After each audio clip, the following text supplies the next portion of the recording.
अगर रिद्धि रिदम से नाराज होकर पार्टी से अकेले ही बिना बताए बाहर आ गई थी।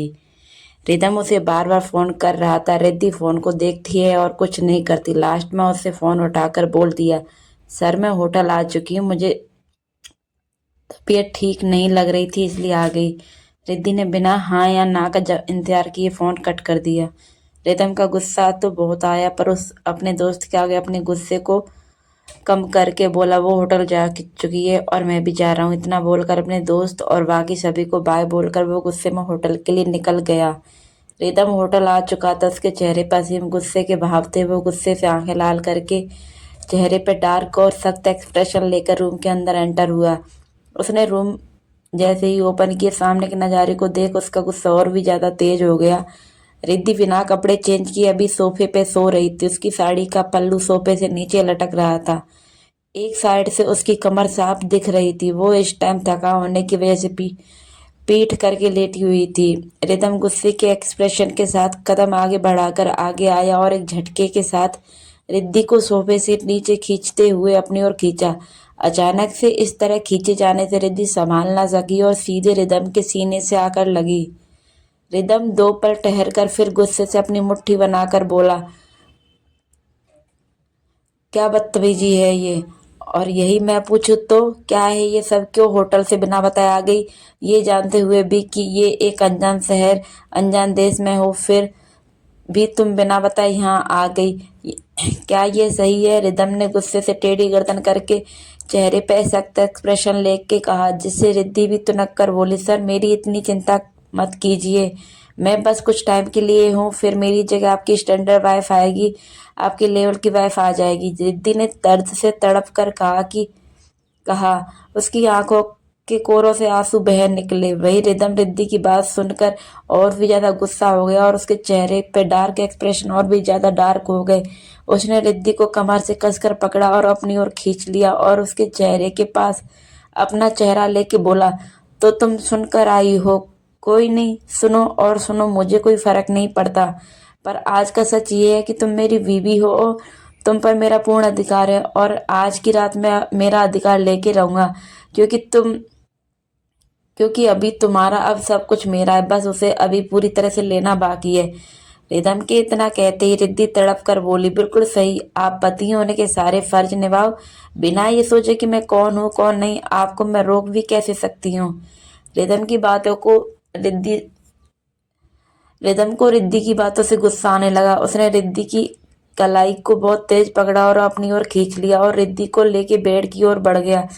रिद्धि रिदम के सीने से आकर लगी। रिदम ने समय गवाए बिना अपने सख्त और गुलाबी होठों को रिद्धि के होठों पर रख दिया। रिदम अब रिद्धि को जुनूनी तरीके से चूमने लगा। अब उसने रिद्धि के गले पे चूमने लगा। रिदम रिद्धि की किस से बह रिद्धि रिदम के किस से बहक रही थी। उसकी सांसें तेज होने लगी, सीना तेजी से ऊपर नीचे होने लगा। रिदम का किस बहुत सॉफ्ट था, जिससे रिद्धि इसमें खोती जा रही थी। रिदम की हर छुअर रिद्धि को उसकी तरफ धकेल रही थी। दोनों के तन बदन में अरमान जागने लगे, दोनों के पेट गर्म होने लगे। रिदम रिद्धि को किस करते करते बेड पर लिटा दिया। रिदम ने अब रिद्धि का पेट के बल लिटाया और उसकी गोरी पतली कमर और पीठ पे किस करने लगा, जिससे रिद्धि मछली की भांति तड़पने लगी। रिदम ने रिद्धि के दोनों हाथों को बेड के विपरीत दबाया हुआ था। वो रिद्धि की खुली पीठ पे किस करने लगा। तभी उसने रिद्धि और भी तेज तड़पने लगी। रिदम का किस अब धीरे धीरे आगे बढ़ने लगा। रिदम ने रिद्धि के ब्लाउज की डोरियां खोल दी और उसके कंधे से ब्लाउज थोड़ा नीचे खिसक गया। रिदम रिद्धि के कंधों पर किस करने लगा। रिदम धीरे धीरे रिद्धि के कपड़े उसके बदन से अलग करने लगा। रिद्धि आज पूरी तरह से रिदम के रंग में बहक रही थी। रिदम ने किस करते करते ही रिद्धि को पलटकर पीठ के बल लटाया और किस करने लगा। रिदम ने कंधे से रिद्धि की साड़ी को उसके सीने से अलग किया और थोड़ा सा रिद्धि को खिसकाकर उसकी कमर के साइड साड़ी रख दी। अब रिदम किस करते करते रिद्धि के पूरे शरीर के ऊपर आ गया। वो फिर से होठों को चूमते हुए उसकी गर्दन से होकर उसके सीने को चूमने लगा। रिद्धि तेज तेज गहरी सांसें लेने लगी। रिदम अब उसके सीने पे बहुत तेज किस कर रहा था। अब रिद्धि के सीने पर रिदम के द्वारा बनाए हुए निशान थे। रिदम धीरे धीरे सीने पे से पेट की तरफ बढ़ने लगा। रिद्धि के गोरे पेट में कुछ हलचल फील होने लगी। रिद्धि को रिदम के किस से मचलने लगी, उसके जज्बात कंट्रोल से बाहर होने लगे। रिदम अब रिद्धि के गोरे पेट को चूमने लगा, जिससे रिद्धि ना चाहते हुए भी आह की आवाजें निकालने लगी। रिद्धि की आवाजें रिदम को और जोशीला बना रही थीं। रिदम ने फुर्ती से रिद्धि की साड़ी उसके बदन से उतार के फेंक दी। अब रिद्धि रिदम के सामने पेटीकोट और ब्लाउज में थी। उसके भी पेट में गुदगुदी होने लगी थी। इससे पूरे शरीर में करंट सा दौड़ने लगा। रिदम आगे बढ़कर रिद्धि के पेटीकोट को निकालकर एक साइड रख दिया। अब वो उसके ब्लाउज के हुक को देखकर थोड़ी देर रुक गया। रिदम ने उसकी आंखों में देखा और उससे आज कुछ अलग ही दिख रहा था, जैसे पूछ रहा हो कि आगे बढ़ सकते हैं। रिदम ने 2 पल रिद्धि की आंखों में देखा। रिद्धि ने शर्म और इजाजत देते हुए आंखें झुका ली। रिदम के चेहरे पर कातिल मुस्कान आ गई। रिदम ने अब रिद्धि के ब्लाउज को भी उतार फेंक दिया। अब रिद्धि के बदन पे सिवाय इनरवियर के कुछ नहीं था। वो अपने सीने को अपने हाथों से ढकने लगी। तभी रिदम ने झटके से उसके हाथों को बिस्तर के विपरीत दबा दिया। रिदम ने एक हाथ से अपने पैंट को खोला और झटके में खुद के शरीर से अलग कर दिया। रिदम ने शर्ट उतारकर रिद्धि के ऊपर हावी होना शुरू कर दिया। रिद्धि रिदम के नीचे थी और रिदम अपनी गठीली मजबूत कसी हुई बॉडी के नीचे रिद्धि को दबाया हुआ था। अब रिदम रिद्धि के उबारों को देखने लगा। उसके उबार रिदम को उत्तेजित करने लगे। रिद्धि के गाल शर्म से लाल हो गए। रिदम अब भूखे शेर की तरह रिद्धि को किसकिए जा रहा था। रिद्धि के बदन के उबार रिदम को अपनी ओर आकर्षित कर रहे थे। रिदम खुद को रोक नहीं पा रहा था। वो काफी देर तक रिद्धि के लिप्स और गले पे किस करते हुए उसके सीने पे किस करने लगा। रिदम अब रिद्धि के इनरवियर को खोल देता है। रिद्धि ने शर्म से आंखें बंद कर ली। वो रिदम से आंखें नहीं मिला पा रही थी। शर्म से उसके गाल टमाटर की तरह लाल हो गए थे। रिदम ने रिद्धि के गालों को चूमा और उसके पेट को किस करने लगा। काफी देर किस करने के बाद रिदम ने रिद्धि के पेट को मसलना शुरू कर दिया। रिदम जुनून के साथ रिद्धि के पेट को मसले जा रहा था। रिदम के इस एहसास से रिद्धि तड़पने लगी। उसके पूरे बदन में आग लगने लगी। रिद्धि आह आह की आवाजें करने लगी। उसकी हसीन आवाजें रिदम को और भी ज्यादा उत्तेजित कर रही थी। टाइम के साथ साथ रिदम और भी ज्यादा वाइल्ड और जोशीला होता जा रहा था।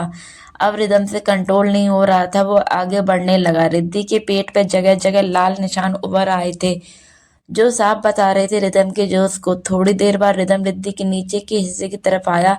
उसने शरारती मुस्कान के साथ रिद्धि के इनरवियर को उतार फेंक दिया और रिदम रिद्धि के दोनों पैरों के बीच आ गया। रिद्धि के गोरे पैरों को देखकर रिदम अपने होश खोता जा रहा था। रिद्धि की हसीन आवाजें बढ़ने लगी। रिदम ने अपने सामने लेटी हुई रिद्धि को देखा और रिदम रिद्धि के पूरे बदन को देखता रहा और धीरे धीरे उसके पैरों के बीच आ गया। रिदम ने धीरे से रिद्धि के कान के पास जाकर बोला, थोड़ा दर्द होगा, थोड़ा बर्दाश्त कर लेना।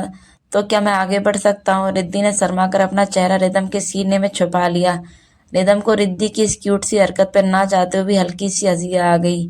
अगले ही पल दोनों के शरीर एक दूसरे से जुड़ गए, जिससे थोड़ी देर में रिद्धि की एक हसीन दर्द भरी आह की आवाज पूरे रूम में गूंज गई। वो दर्द से तड़पने लगी। उसकी आंखें दर्द से बरसने लगी। रिदम धीरे धीरे आगे बढ़ रहा था। रिद्धि की आंखों के कोरों से आंसू की एक हल्की सी बूंद निकल आई। थोड़ी देर रिद्धि के दर्द को देख रिदम बस उस रिद्धि की लिप्स और गले पे किस करता रहा। जब रिद्धि अपने दर्द को भूल गई, तब रिदम ने एक हसीन दर्द फिर से रिद्धि को दे दिया। एक बार फिर से रिद्धि की हसीन आवाजें पूरे कमरे में गूंजने लगी। रिदम आज पूरी ताकत के साथ रिद्धि पर हावी हो रहा था। रिद्धि दर्द में भी रिदम का साथ दे रही थी। वो काफी देर तक रिदम का दर्द झेलती रही। काफी देर तक दोनों की सांसें, तेज आवाज पूरे रूम के माहौल को और भी ज्यादा हसीन बना रही थी। देखते ही देखते दोनों के बीच की सारी दूरियां आज मिट गई थी। ये रात रिदम और रिद्धि के प्यार की गवाह बनी। रिदम ने रिद्धि को रात के आखिरी पहर तक परेशान किया। फिर थक कर चूर होकर दोनों बिना कपड़े पहने ही एक दूसरे से चिपक कर सो गए थे। आज दोनों के बीच कोई दूरी नहीं बची थी। आज